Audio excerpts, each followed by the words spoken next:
ትሁቴ ከጀርባ መታ እንግዲህ አጋቹን ማለት ነው በቆመጥ ወገብ ዛላውን ዘርረዋለች። አጋቹ እንግዲህ ዳኒ አባባ ሊረዳ ባለበት ሰዓት እየፈታው ነበረ። ዳኒ ራሱን በራሱ ፈታ። ከዛም አባባን ሲፈታ ይህ የመጨረሻችን እድል ነው፣ ከዚህ መውጣት አለብን ብሎ ፈታው። ሊራመዱ ትንሽ ሲቀራቸው አጋቹ መቶ ዳኒን ይቀጠቅጠዋል። የአባባንም ጭንቅላቱን ሲመታው ትሁቴ ግን ከጀርባ ትመጣና አጋቹን በቁመት ወገብ ዛላውን ስትዘርረው አጋቹ ይወድቃል ማለት ነው። ነገር ግን መጨረሻ ላይ በደንብ ስላልመታችው ይነሳ ከሆነ እሷም አብራ ያው ወደ መጨረሻው እግታ እሷም ትታገዳለች ማለት ነው። ያው ቲና ደግሞ አላወቀችም። ይህን ያወቀች ጊዜ ደግሞ የበለጠ ነው የምትናደደው ማለት ነው። ጀግና ሆኖ ደግሞ ዳኒ ራሱን ችሎ ከነቃና አባባም ራሱን ችሎ ከተነሳ ደስ ይላለኝ። ምክንያቱም ግብደው ሰውዬ በሴት ዱላ ይወድቃል ብዬ ስለማላምን፣ ግን ለዕለቱ በጣም ነው ደስ ያለኝ ማለት ነው። ድራማችን ሲጀማመር እንግዲህ ሚስጥሩን ትሁትና ዳኒ አባባን ለማስፈታት ሪስክ ወስደው ቲናን እየተለማመጧት ነበረ። ቲና የምትለውን ሁሉ እሽ እሽ እያሉ በትዕግስት ስለ አባባ አንዳንድ ነገርም ሲጠይቋትም ደህና እንደሆነ ልቧ እንደሚነግራትና ወደ ጸበል ቦታ ወይም ወደ ገዳማት በቃ ለራሱ እየጸለየ ነው ብላ ለትሁት ራሱ ነግራት ነበረ። እንግዲህ አንድ ላይ ተቀምጠው ትሁት ትክዝ ብላ ስታያት ቆይ እንደ ሕፃን ልጅ ልታለቅሽ ነው እንዴ ስትላተኝ በይ አባዬ በጣም ናፍቆኛለኝ፣ እድሉን ባገኝማ ባለቅስማ ይወጣልኝ ነበር ትላት ነበር። ግን ቲና የምታውቂው ስለ አባባ አለ ስትላተኝ እኔ የማውቀው ነገር የለም፣ ነገር ግን ደህና እንደሚሆን ተስፋ አድርጋለሁ ትላታለች ማለት ነው። አልናፈቀሽም ስትላት በጣም ነው እንጂ ናፈቀኝ፣ እኔም ናፍቆኛል እያለች እያወራች ሳለ በዚህ መካከል እንግዲህ ካሌብ ይመጣል ማለት ነው። ካሌብም እንግዲህ አንድ ነገር አስቧል። ቆይ ዛሬ ቤቱ ነው እንዴ እንደዚህ የፈዘዛችሁት? ምን ሆናችሁ ነው? ሁላችሁም እኮ ደብራችኋል፣ ፊታችሁ ዝፍዝፋችሁ ታለኝ ትላለች። በፍጹም አይዞሽ እሺ፣ ውስጤ ደግሞ ደህና እንደሆነ አይነት ስሜት የሚሰማኝ ነው፣ ምንም አልሆነም ብላ ለካሌብ ስትነግረው እንዴት እርግጠኛ ሆንሽ ይላታል ማለት ነው። ቆይ አባዬ መጥፋት ተጠራጣሪ ይሆናል ብለሽ ወይም ደግሞ ከማን ጋር ተጣልቶ ማን ተንኮለኛ ያስብላል የሚል ነገር ሳለ እንዴ? አባዬ ጸበል ቦታ ያለ ይመስለኛል ለመጸለይ ያው ስትለው እንዴት ሳይነግረኝ ይሄዳል ይላታል። አንዳንዴ እኮ ጸበል ሲኬድ ጸጥ ተብሎ ይኬዳለኝ ስትለው ለማሞኘት እየሞከረች ነው። ነገር ግን አባዬ ምንም እንዲሆን አልፈልግም፣ አባዬ ችግር ማግኘት የለበትም፣ የሚመጣውን እጣ ሁሉ እኔ እሸከምለታለሁ፣ አባዬ ጤና እንዲሆን በጸሎትሽ አስቢው ይላታል ማለት ነው። ከዛ ግን እሺ ትንሽ ዘወር ዘወር ልበል እመለሳለሁ ብሎ ዳኒ ተነስቶ ይሄዳል ማለት ነው። ከዛም እንግዲህ ቲና ትሁትን ትክ ብላ ያየቻት ነው። ቀዝቃዛ ውሃ አምጪልኝ ስትላተኝ ቀዝቃዛ ውሃ አምጥታ ትሰጣታለች ማለት ነው። እንግዲህ ዳኒ ደግሞ አባባን ለማዳን ሲል ራሱን ችግር ውስጥ ከቶም እናየዋለን። ስለዚህ ለምንድን ነው የመጣ ብሎ ሲጠይቀው እኔ ይህንን ሰውዬ አሳልፈ ስጠኝና በገንዘብ እኔ ራሴ እጨርሰዋለሁ፣ ቲናንም ምን ያክል ሰው እንደምቀጥርሽ ለማወቅ እንጂ እኔ አባን እፈልገዋለሁ፣ ስለዚህ ራሴ ገንዘቡን እጥፍ ልስጥህ፣ እሷ ከምትከፍልህ እኔ ልጨርሰው፣ ተውልኝ፣ አሳልፈ ስጠኝ እያለው ነበረ። በዚህ እንግዲህ አጋቹ ደግሞ ለስራዬ ታማኝ እንደሆነ እያሳየና እንደማያምኑና ቤተሰብ እንደሆነ እስካሁንም ያቆየው ፍቅረኛ ተብያ እውነቱ እስክታረጋግጥልኝ ነው እንጂ እዚሁ ነው የምቀጠቅጥህ እያለው ነበር። ከዛም እንግዲህ ካሌብ አንተ ማለት ፈሪ ነህ፣ ፈሪ፣ ምንም ማድረግ የማችል ፈሪ፣ እሺ እኔን እንደፈለግክ አድርገኝ፣ ነገር ግን አባባ ልቀቃቸው፣ ምን አደረጉ እነዚህ ሰውዬ ሲለው ምንም አያገባም፣ ይህ ስራዬ ነው፣ ገንዘብ ያስፈልገኛል፣ አንተ ደግሞ ችግር እንድትሆንብኝ አልፈልግም፣ አንተን ለቀኩ ማለት ፖሊስ ሂደት አመጣለህ ብሏል ማለት ነው።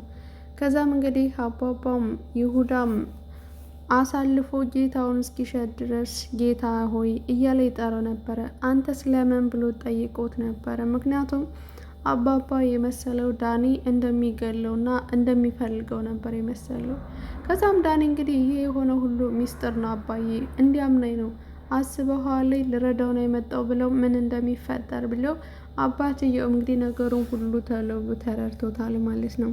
ቲና እንዳሳገተችህ እናውቃለን፣ ለዚህም እኔና ትሁት እናውቃለን። ዳኒ ደግሞ በጣም ተጨንቋለኝ ነገሮቹን በትዕግስት እየጠበቅን ስለነበረ ነው። አይዞህ አባዬ ትወጣለህ ይላል ማለት ነው። ከዛም አባዬም ተስፋ አደርጋለሁ የኔ ልጅ አሁን ይመጣልኝ እንደታገትኩ ከሰማ ደቂቃ አይቆይም ሲለው አይ ይሄ እንዳይታወቅ ስለፈለግን ነው፣ ስለዚህ በሚስጥር ነው አባዬ ይለዋል ማለት ነው። ዳኒ አንድ ነገር ያሰበው ነገር ምንድን ነው በስተመጨረሻ አባዬን እንደምንም ብሎ ለማስወጣትና ከቲና ጋር ደግሞ እያስመሰለ እንዲሁም ከአጋቹ ጋር በዚህ መካከል ግን አጋቹ ደግሞ አባዬ ንጹህ ሰው እንደሆነና ገንዘብ የሚፈልገውን እንደሚሰጠው ሲያስረዳው ሚስጥር ብሎ ይዞለታል ማለት ነው አጋቹ ማለት ነው። ከዛም ካሌብ ደግሞ መጨረሻ ላይ አባቱን እንደሚያስፈታና አባዬ ብሎ እንደሚጠራም ካስረዳው በኋላ ቲና ትመጣለች ማለት ነው። ቲና ደግሞ ቆይ ይሄ ምን ሊያደርግ ነው የመጣው ብላ ስታይ ካሌብ ነው። ትደነግጣለች። በዚህን ሰዓት ይሄ እኮ ፍቅረኛዬ ነው፣ ቆይ ለምንድን ነው ያገዝከው? እኔ እናንተ መነጋገር አለብን፣ ገንዘብ ታመጫለሽ፣ አለበለዛ ደግሞ ሊያስፈራራኝና ሊገለኝ እንደመጣ እንዲሁም ደግሞ አሳልፎ ለፖሊስ እንደሚሰጠኝ ስለማቅ ለዚህ ሁሉ ደግሞ ክፍያ ተጨማሪ ይፈልጋለሁ ብሎ ያስጠነቅቃታል። አለበለዚያ እንደዚህ ሲጋራ ነው አንቺን የምጨፈልቅሽ ሲላተኝ ስራችን ስምምነታችን ገንዘብ ለማግኘት እንጂ ተጨማሪ ስራ እንድታመጣ አልነበረም ትለዋለች ማለት ነው።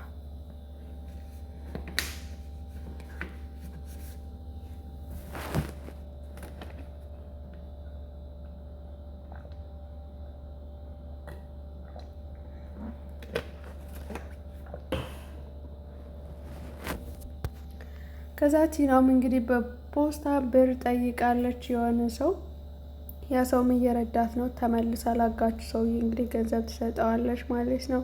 ጊዜያዊ ነው ማለት ነው። ልክፈልህ እና ዳኒ ልቀቀው ብለው ነበር። እሱ ግን በፍጹም ሙሉ ክፍያውን ስምምነታችን ነው፣ እኔ ስራዬን ነው የምፈልግ፣ ገንዘብ ያስፈልገኛል፣ በጣም ገንዘብ ፈልጋለሁ እያለ ገንዘብም እየጠየቃት ነበር። አንተ ግን ማለት ጨካኝ ነሽ፣ ጨካኝ ቆይ ስምምነታችን እኮ እንደዚህ አልነበረም፣ ነገር ግን ምንም እንድታደርገው አልፈቅድለም ትለዋለች። ከዛ እሱም ችግር የለውም ለሱ ይላታል ማለት ነው። ከዛ ካሌብ ደግሞ አንድ ነገር እያሰበ ነው። እሱም ያሰበበት መንገድ ምንድን ነው?